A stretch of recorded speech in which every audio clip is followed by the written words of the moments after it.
Повышены меры безопасности в Таджикистане. Страна сегодня выбирает парламент. Открыты более 3000 избирательных участков. Еще 35 пунктов для голосования организованы в Европе, Китае и странах СНГ. Как сообщает Интерфакс, в России, где проживают порядка 1 миллиона мигрантов из Таджикистана, работают 3 участка – в Уфе, Екатеринбурге и в Москве, в посольстве Таджикистана. Там сейчас находится наш корреспондент Дмитрий Забрудский. Он с нами на прямой связи. Дмитрий, здравствуйте. Как проходят выборы?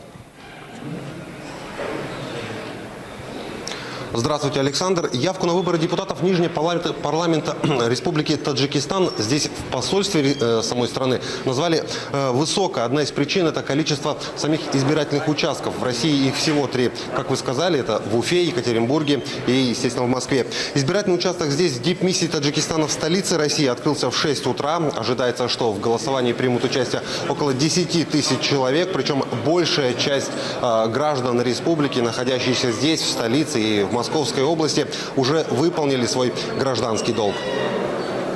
Ну, мы, в принципе, ожидаем по практике прошлых выборов где-то до 10 тысяч избирателей. Но все зависит сейчас, конечно, с учетом того, что все наши трудовые мигранты сейчас находятся в Таджикистане, основная масса, с учетом новых законов и так далее. Сейчас граждан Таджикистана в Москве значительно меньше по сравнению с прошлыми годами.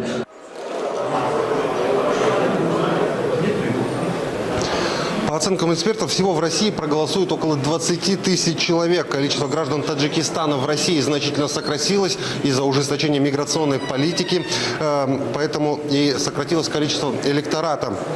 Одними из первых, кстати, на участке пришли курсанты военных институтов.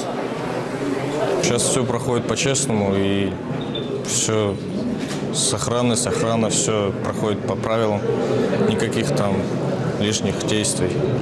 Все замечательно.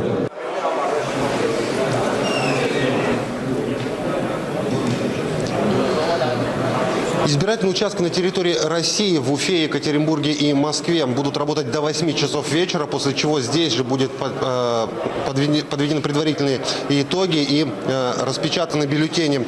После они будут отправлены уже в Центральную избирательную комиссию в Душанбе. Александр?